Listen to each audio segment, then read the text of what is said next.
왜 인간은 하나님의 계시 없이는 진리를 알 수 없는가? 안녕하세요, 청취자 여러분. 우리는 진리를 추구하는 존재입니다. 아침에 눈을 뜨는 순간부터 잠들기 전까지 우리는 끊임없이 무언가를 알고자 합니다. 날씨가 어떤지, 주식시장이 어떻게 돌아가는지, 자녀의 학교 생활은 어떤지. 하지만 더 근본적인 질문들도 있습니다. 우리는 어디서 왔는가? 이 세상은 왜 존재하는가? 죽음 이후에는 무엇이 있는가? 그리고 무엇보다 진리란 무엇인가?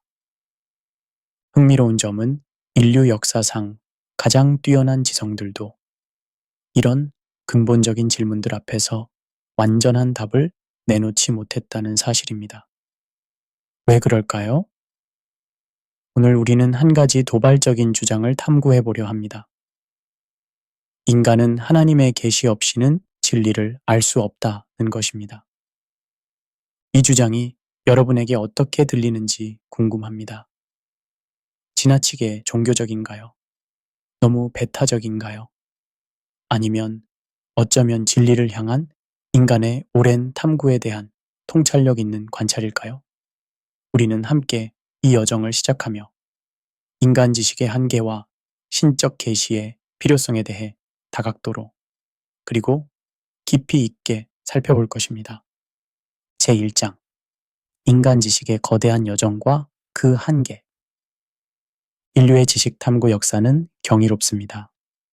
고대 메소포타미아에서 점토판에 쐐기 문자로 기록을 남기기 시작한 이래 우리는 파피루스, 양피지, 종이, 그리고 이제는 디지털 미디어에 이르기까지 지식을 축적해 왔습니다. 고대 그리스인들은 논리와 이성을 통해 세계를 이해하려 했습니다.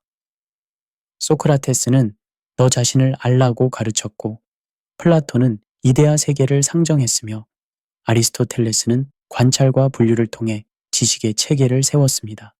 중세에 이르러 인류는 신앙과 이성의 조화를 모색했습니다. 토마스 아퀴나스와 같은 신학자들은 아리스토텔레스의 철학을 기독교 신학과 통합하려 노력했죠. 그리고 근대에 들어서며 베이컨, 데카르트, 로크와 같은 사상가들은 과학적 방법과 경험주의를 발전시켰습니다. 여기서 잠시 생각해 보세요. 이런 지식의 발전이 인류에게 가져다 준 혜택은 엄청납니다. 의학의 발전으로 수명이 연장되었고 기술 혁신으로 삶은 더 편리해졌으며 과학적 발견으로 우주에 대한 이해가 깊어졌습니다. 그런데 저는 종종 이런 생각을 합니다. 우리가 이렇게 많은 것을 그리고 지속적으로 더 많은 것을 알아가고 있는데 왜 여전히 가장 근본적인 질문들은 답을 찾지 못하고 있을까요? 과학이 발전할수록 오히려 더 많은 미스터리가 드러난다는 아이러니는 무엇일까요? 여기서 약간 시니컬하게 얘기해 보겠습니다. 현대인들은 마치 모든 것을 알 수 있다는 착각 속에 살고 있는 것 같습니다. 구글에 질문을 입력하면 0.5초 만에 답이 나오는 세상이니까요.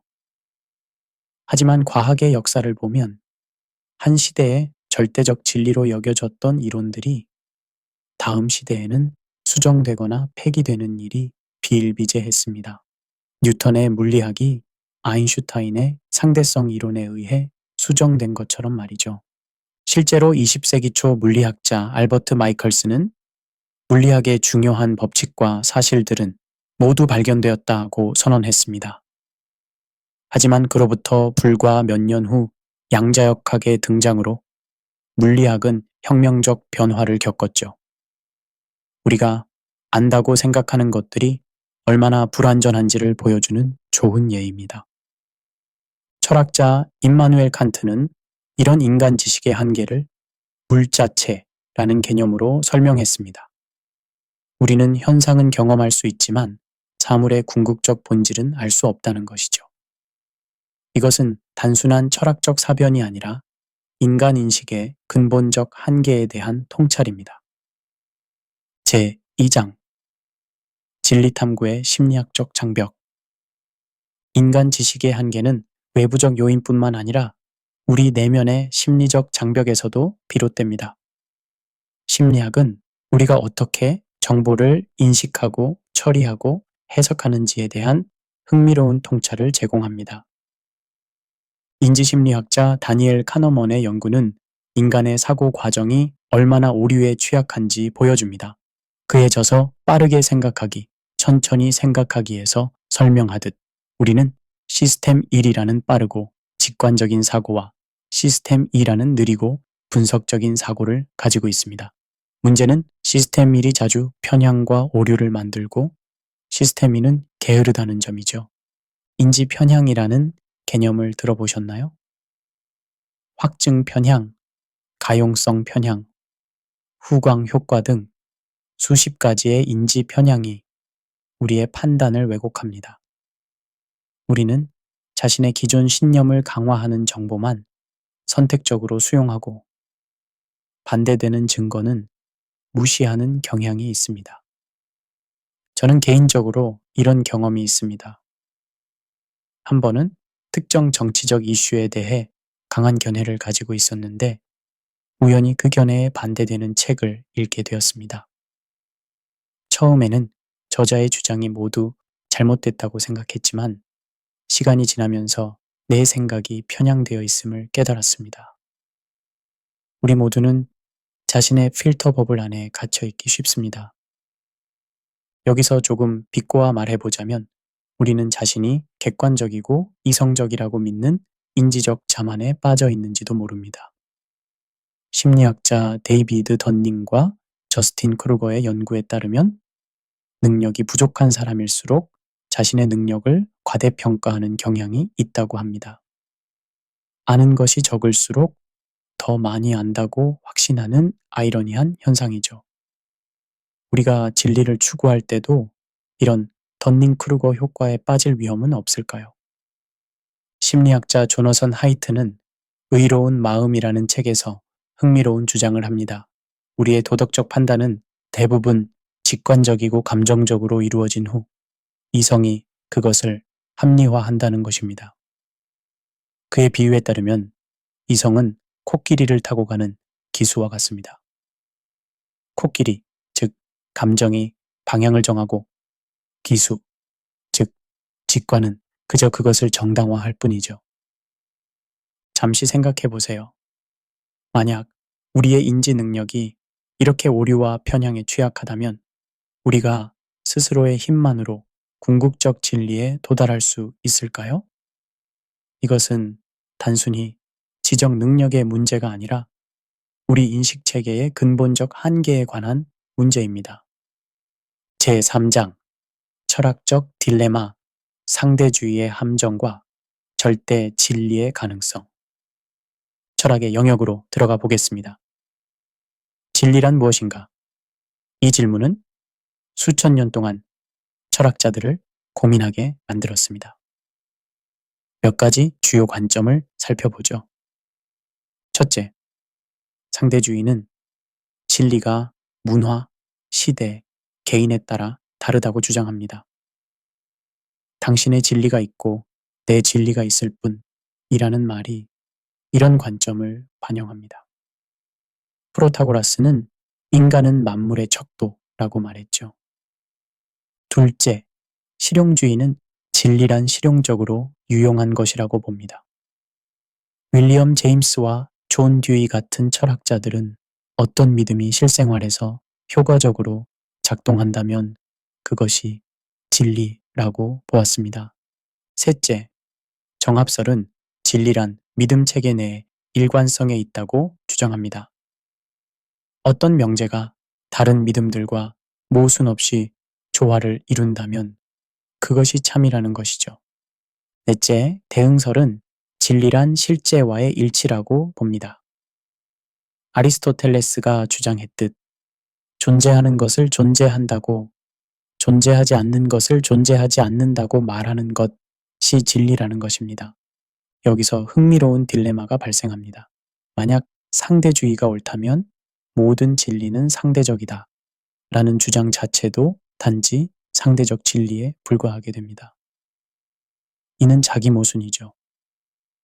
반면 절대 진리가 존재한다면 유한한 인간이 그것을 완전히 파악할 수 있을까요?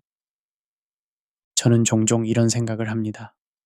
우리가 진리를 추구할 때 마치 3차원 존재가 4차원 세계를 이해하려는 것과 같은 상황은 아닐까요? 우리의 인식 능력 자체가 한계를 가지고 있기 때문에 아무리 노력해도 완전한 진리에 도달할 수 없는 것은 아닐까요? 여기서 약간 도발적으로 질문해 보겠습니다. 현대 사회에서 많은 이들이 나에게 진리인 것이 너에게는 아닐 수 있어 라는 식의 상대주의를 받아들이는데 이것이 진정한 지적 겸손일까요? 아니면 그저 불편한 진리와의 대면을 회피하는 방법일까요? 상대주의가 극단적으로 확장되면 결국 모든 주장이 동등하게 유효하다는 지적 무정부 상태에 이르게 됩니다. 이는 진리 탐구의 포기가 아닐까요? 철학자 알레스테어 맥킨타이어는 현대 도덕 담론이 감정주의에 빠져 있다고 비판했습니다. 우리의 도덕적 주장이 단지 내 생각에는 이렇다 또는 내 느낌은 이렇다로 환원된다는 것이죠. 이런 상황에서 진정한 도덕적 진리에 대한 대화가 가능할까요? 제4장 성경이 말하는 인간 지식의 한계. 이제 성경이 인간 지식의 한계에 대해 무엇이라고 말하는지 살펴보겠습니다. 성경은 놀랍게도 인간 지성의 한계에 대해 매우 현실적인 견해를 제시합니다.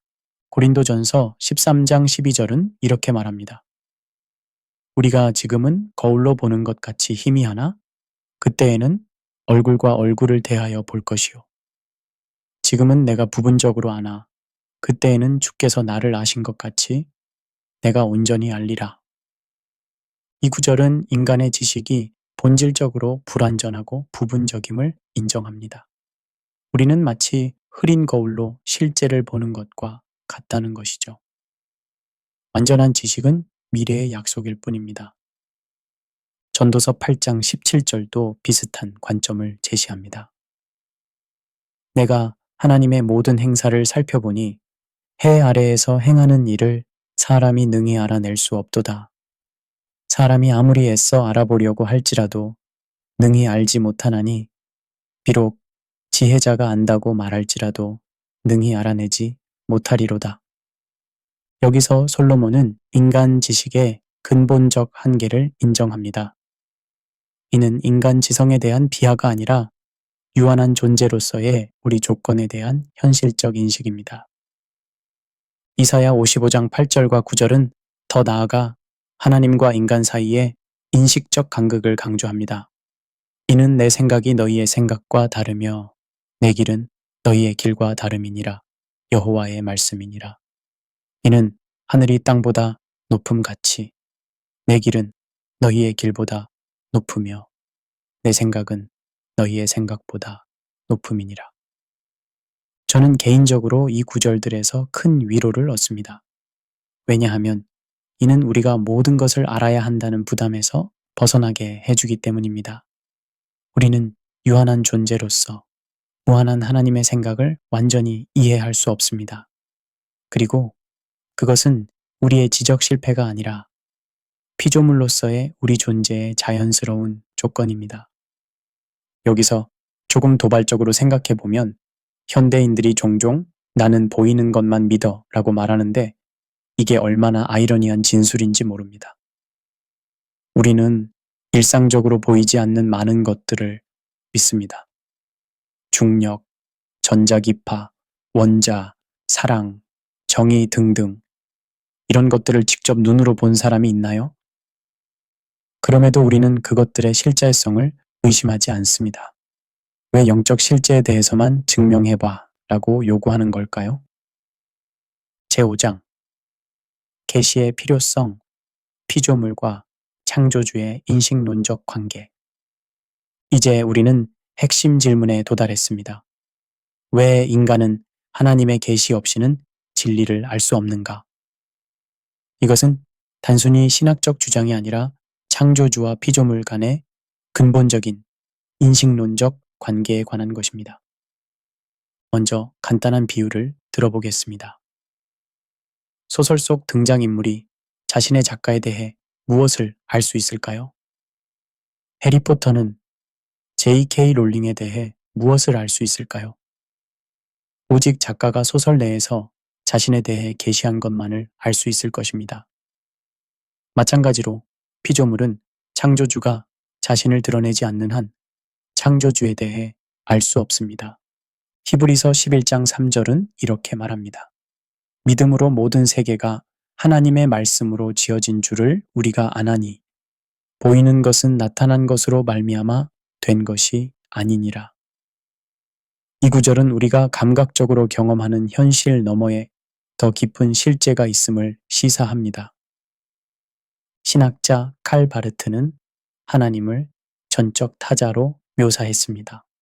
그에 따르면 하나님은 우리의 개념과 범주로 완전히 파악될 수 없는 존재입니다. 그렇기에 하나님이 자신을 계시하지 않으면 우리는 그저 우리 자신의 투사에 불과한 신을 상상할 뿐입니다. 저는 종종 이런 생각을 합니다. 인류 역사상 수천 개의 신들이 숭배되었는데 이는 인간이 자신의 이미지와 필요에 맞춰 신을 만들어 왔음을 보여주는 것은 아닐까요? 로마의 신들은 로마인의 가치와 욕망을 반영했고 그리스의 신들은 그리스 문화를 반영했습니다. 이는 인간이 계시 없이 하나님에 대해 생각할 때 발생하는 투사 현상이 아닐까요? 여기서 조금 시니컬하게 물어보겠습니다. 현대인들 중에는 나는 내 안의 신을 믿어 라고 말하는 이들이 있습니다. 하지만 이것이 사실상 나는 나를 믿어와 다를 바 있을까요? 내 안에 신이라는 개념 자체가 자기 자신을 신격화하는 또 다른 방식은 아닌지요? 철학자 루트비히 포이어바흐는 종교를 인간 욕망의 투사로 보았습니다. 그의 주장대로라면 신은 인간이 자신의 이상적 속성들을 외부에 투사한 것에 불과합니다. 이런 비판은 실제로 계시 없는 자연 종교에 대해서는 타당할 수 있습니다. 계시가 없다면 우리는 그저 우리 자신의 필요와 욕망에 맞는 신을 상상할 뿐입니다. 제6장 일반 계시와 특별 계시 하나님이 자신을 드러내시는 방법 하나님은 두 가지 주요 방식으로 자신을 계시하십니다. 일반 계시와 특별 계시입니다. 이 두 형태의 계시를 이해하는 것은 왜 우리가 하나님의 계시를 필요로 하는지 더 깊이 이해하는 데 도움이 됩니다. 일반 계시는 모든 사람이 자연, 양심, 역사를 통해 접근할 수 있는 하나님의 계시입니다. 시편 19편 1절은 하늘이 하나님의 영광을 선포하고 궁창이 그의 손으로 하신 일을 나타내는도다 라고 말합니다. 로마서 1장 20절도 창세로부터 그의 보이지 아니하는 것들, 곧 그의 영원하신 능력과 신성이 그가 만드신 만물에 분명히 보여 알려졌나니 라고 말합니다. 자연의 아름다움과 복잡성을 통해 우리는 창조주의 존재와 그의 몇몇 속성, 즉 지혜, 능력, 아름다움에 대한 사랑 등을 추론할 수 있습니다. 양심을 통해서도 도덕적 입법자의 존재를 감지할 수 있죠. 제가 대학 시절에 있었던 일입니다. 무신론자였던 친구와 함께 그랜드 캐니언을 방문했을 때 그는 그 장대한 광경 앞에서 이건 정말 경이롭군이라고 말했습니다. 저는 그 순간 그가 무의식적으로 경이로움의 대상을 인정하고 있다고 느꼈습니다. 경이로움이란 결국 우리를 초월하는 무언가에 대한 인식이니까요. 그러나 일반 계시만으로는 충분하지 않습니다. 그것은 하나님의 존재와 일부 속성에 대한 희미한 감각을 제공할 뿐 구체적인 하나님의 성품, 뜻, 구원 계획에 대해서는 알려주지 않습니다. 여기서 특별 계시의 필요성이 제기됩니다. 특별 계시는 하나님께서 특정 시간과 장소에서 특정 사람들에게 주신 구체적인 계시입니다. 기독교 전통에서 이는 주로 성경과 예수 그리스도를 통해 주어졌습니다. 히브리서 1장 1절과 2절은 이렇게 말합니다. 옛적의 선지자들을 통하여 여러 부분과 여러 모양으로 우리 조상들에게 말씀하신 하나님이 이 모든 날 마지막에는 아들을 통하여 우리에게 말씀하셨으니. 여기서 약간 도발적으로 생각해 보죠. 현대문화는 종종 모든 종교는 같은 산을 오르는 다른 길이라고 말합니다. 하지만 이런 주장은 모든 종교가 인간이 신을 찾아 올라가는 노력이라고 전제합니다. 기독교는 정반대 주장을 합니다. 인간이 하나님께 올라가는 것이 아니라 하나님이 인간에게 내려오셨다는 것이죠. 이것이 계시의 본질입니다. 요한복음 1장 18절은 본래 하나님을 본 사람이 없으되 아버지 품속에 있는 독생하신 하나님이 나타내셨느니라고 말합니다. 또 예수님은 나를 본 자는 아버지를 보았다고 요한복음 14장 9절에서 말씀하셨습니다. 이는 예수님이 하나님의 궁극적 자기 계시임을 의미합니다. 제7장 영적 죽음과 인식론적 함해. 왜 우리는 볼 수 없는가? 인간이 하나님의 계시 없이는 진리를 알 수 없는 또 다른 이유는 성경이 말하는 영적 죽음의 상태와 관련이 있습니다. 이 개념은 인간의 인식론적 상황에 깊은 함의를 가집니다. 에베소서 2장 1절은 그는 허물과 죄로 죽었던 너희를 살리셨도다 라고 말합니다. 이 죽음은 육체적 죽음이 아닌 영적 죽음, 즉 하나님과의 관계 단절을 의미합니다. 이는 마치 전원이 끊긴 기계가 제 기능을 하지 못하는 것과 같습니다. 고린도전서 2장 14절은 이런 영적 상태의 인식론적 결과를 명확히 설명합니다. 육에 속한 사람은 하나님의 성령의 일들을 받지 아니하나니 이는 그것들이 그에게는 어리석게 보임이요 또 그는 그것들을 알 수도 없나니 그러한 일은 영적으로 분별되기 때문이라. 이 구절은 우리의 영적 상태가 우리의 인식 능력에 직접적인 영향을 미친다는 것을 보여줍니다. 영적 실자에는 단순히 지적 노력만으로 파악될 수 없고 영적 감각이 필요하다는 것이죠. 저는 이것을 생맹인 사람에게 무지개를 설명하는 것과 비슷하다고 생각합니다. 아무리 무지개의 색상에 대해 기술적으로 설명해도 색을 보는 능력 자체가 없다면 완전한 이해는 불가능합니다. 마찬가지로 영적으로 죽은 상태에서는 영적 실제를 완전히 이해할 수 없습니다. 여기서 조금 직설적으로 말하자면 이는 왜 일부 지적으로 뛰어난 사람들이 영적 진리를 어리석게 여기는지 설명해 줍니다. 문제는 지능이 아니라 영적 감각의 활성화 여부입니다. 가장 뛰어난 음악 이론가도 청각을 상실하면 음악의 아름다움을 직접 경험할 수 없는 것과 같습니다. 로마서 1장 21절과 22절은 이런 상태를 더 깊이 설명합니다. 하나님을 알되 하나님을 영화롭게도 아니하며 감사하지도 아니하고 오히려 그 생각이 허망하여지며 미련한 마음이 어두워졌나니 스스로 지혜 있다 하나 어리석게 되어. 이 구절은 영적 무감각이 단순한 무지가 아니라 하나님에 대한 지식을 거부하는 도덕적 반응과 관련이 있음을 시사합니다. 우리는 때로 진리를 알지 못하는 것이 아니라 알기를 거부합니다. 왜냐하면 그 진리가 우리의 자율성과 자기중심적 욕망에 도전하기 때문입니다. 철학자 블레즈 파스칼은 이렇게 말했습니다. 사람의 마음에는 하나님 모양의 공백이 있으며 그것은 오직 하나님으로만 채워질 수 있다. 우리의 영적 감각이 회복되지 않는 한 우리는 이 공백을 다른 것들로 채우려고 시도하지만 결코 만족을 찾지 못합니다. 제8장 자기중심적 해석의 위험, 거울을 들여다보는 종교적 탐구. 인간이 하나님의 계시 없이 진리를 추구할 때 발생하는 또 다른 문제는 자기중심적 해석의 위험입니다. 우리는 종종 우리 자신의 욕망, 필요, 경험을 신에 대한 이해에 투사합니다.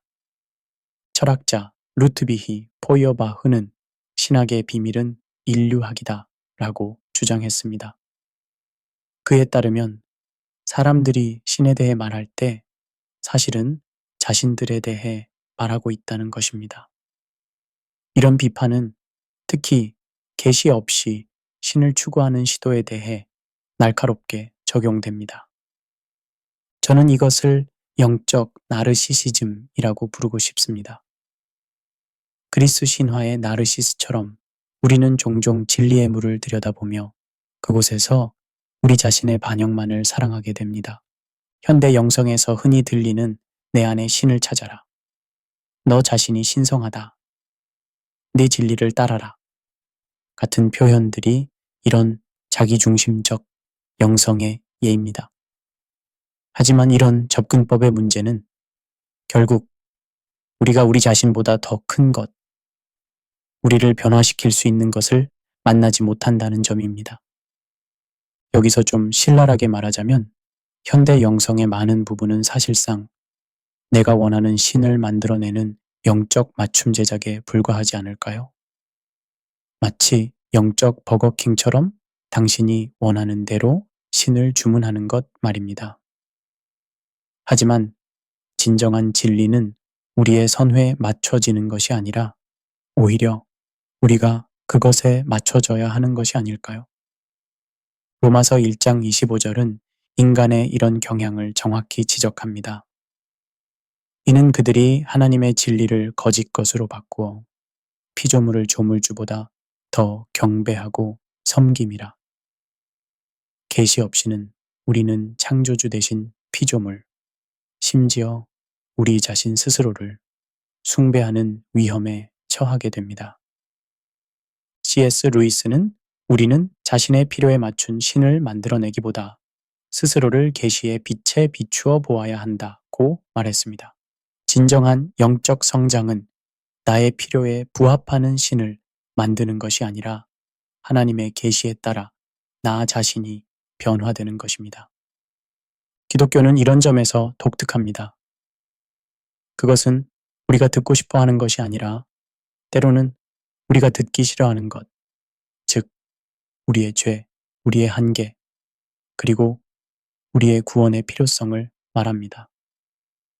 이는 기독교가 단순히 인간이 만들어낸 종교가 아니라 하나님의 계시임을 시사하는 하나의 증거가 아닐까요? 제9장 계시의 분별. 어떻게 참된 계시를 알 수 있는가? 지금까지 우리는 왜 인간이 하나님의 계시 없이는 진리를 알 수 없는지 살펴보았습니다. 그렇다면 이제 중요한 질문이 제기됩니다. 어떻게 참된 계시를 분별할 수 있을까요? 세계에는 수많은 종교와 영적 전통이 있고 많은 이들이 계시를 주장합니다. 모든 계시의 주장이 동등하게 유효할 수는 없습니다. 그렇다면 어떻게 참된 계시를 식별할 수 있을까요? 요한일서 4장 1절은 사랑하는 자들아, 영을 다 믿지 말고 오직 영들이 하나님께 속하였나 분별하라. 많은 거짓 선지자가 세상에 나왔음이라고 경고합니다.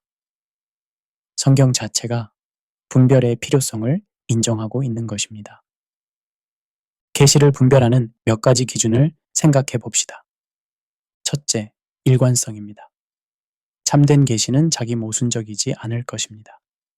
하나님은 스스로와 모순되지 않기 때문입니다. 계시의 주장이 내적으로 일관성이 있는지 살펴봐야 합니다. 둘째, 역사적 신뢰성입니다. 기독교는 본질적으로 역사적 종교입니다. 예수님의 삶, 죽음, 부활은 역사적 사건으로 주장됩니다. 이러한 주장들이 역사적 증거와 일치하는지 검토해야 합니다. 셋째, 변화의 능력입니다. 참된 계시는 삶을 변화시키는 힘을 가지고 있을 것입니다. 예수님은 그들의 열매로 그들을 알리라고 마태복음 7장 16절에서 말씀하셨습니다. 그 계시가 사람들의 삶에 어떤 영향을 미치는지 살펴보는 것이 중요합니다. 넷째, 예언적 정확성입니다. 성경은 하나님의 계시의 한 증거로 예언의 성취를 제시합니다.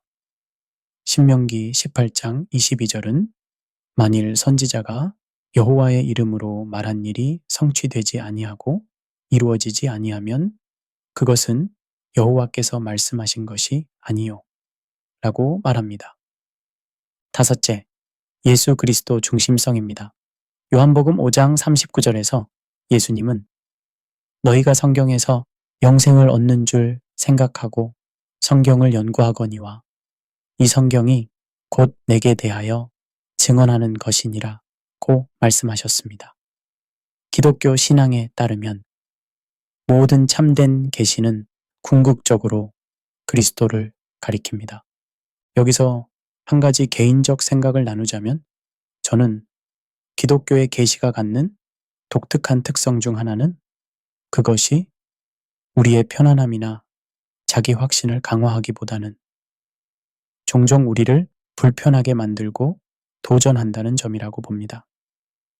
예수님의 가르침은 종종 당시 종교적 엘리트들과 충돌했고 오늘날에도 우리의 자기중심적 생활 방식에 도전합니다. 다소 냉소적으로 말하자면 만약 당신이 믿는 신이 항상 당신이 이미 원하는 것을 원하고 당신이 이미 옳다고 생각하는 것에 동의한다면 혹시 당신은 거울을 바라보고 있는 것은 아닐까요?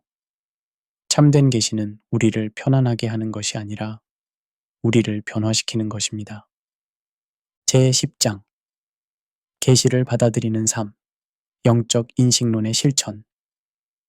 이제 우리의 여정 마지막 부분에서 계시를 통해 진리를 알아가는 삶의 실제적 의미를 살펴보겠습니다. 하나님의 계시가 필요하다는 것을 이해했다면 우리는 어떻게 그 계시에 열린 자세로 살아갈 수 있을까요? 먼저 겸손이 핵심입니다. 잠언 3장 5절부터 7절에서는 너는 마음을 다하여 여호와를 신뢰하고 네 명철을 의지하지 말라. 너는 범사의 그를 인정하라. 그리하면 내 길을 지도하시리라. 스스로 지혜롭게 여기지 말지어다. 여호와를 경외하며 악을 떠날지어다. 라고 권면합니다. 우리 자신의 지성과 이해력의 한계를 인정하는 것이 영적 지혜의 시작입니다. 이는 지성의 포기가 아니라 지성의 적절한 위치 설정입니다. 둘째, 성경을 통한 하나님의 계시에 자신을 노출시키는 것입니다. 디모데후서 3장 16절과 17절은 모든 성경은 하나님의 감동으로 된 것으로 교훈과 책망과 바르게 함과 의로 교육하기에 유익하니 이는 하나님의 사람으로 온전하게 하며 모든 선한 일을 행할 능력을 갖추게 하려 함이라고 말합니다. 성경은 단순한 종교 서적이 아니라 하나님의 자기 계시입니다. 그것을 정기적으로 깊이 있게 기도하는 마음으로 읽는 것이 중요합니다. 셋째, 성령의 조명을 구하는 것입니다. 예수님은 요한복음 16장 13절에서 그러나 진리의 성령이 오시면 그가 너희를 모든 진리 가운데로 인도하시리니 라고 약속하셨습니다. 성령님은 우리가 성경을 이해하도록 도우시는 내적 교사이십니다. 저는 종종 성경을 읽기 전에 이렇게 기도합니다. 성령님, 저에게 말씀해 주세요. 제 마음을 열어 당신의 진리를 볼 수 있게 해주세요. 이런 기도는 우리가 단순히 정보를 모으는 것이 아니라 살아계신 하나님과 만나기를 원한다는 것을 인정하는 것입니다. 넷째, 공동체 안에서의 분별입니다. 하나님은 개인에게만 아니라 공동체에게도 계시하십니다.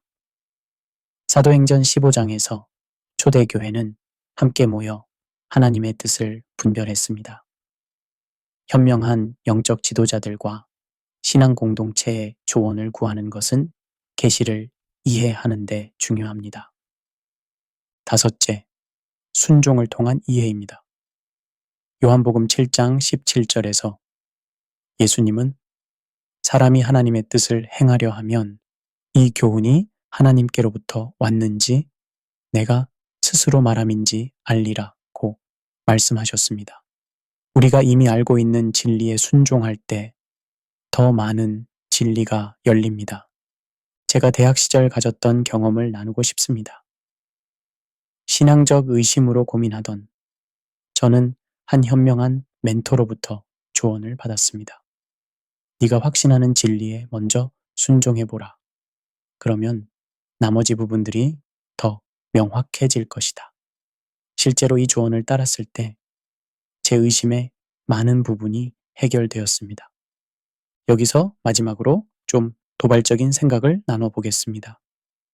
우리는 종종 더 많은 지식이 필요해 라고 말하지만 실제로는 우리가 이미 알고 있는 것에 순종하지 않는 경우가 많지 않습니까? 예수님은 네 이웃을 네 자신과 같이 사랑하라고 말씀하셨는데 우리는 이 명령을 완벽히 실천하고 있나요? 더 많은 계시를 구하기 전에 이미 주어진 계시에 충실한지 돌아보는 것이 중요하지 않을까요? 결론. 여기까지 우리는 왜 인간이 하나님의 계시 없이는 진리를 알 수 없는지에 대한 여정을 함께 해왔습니다.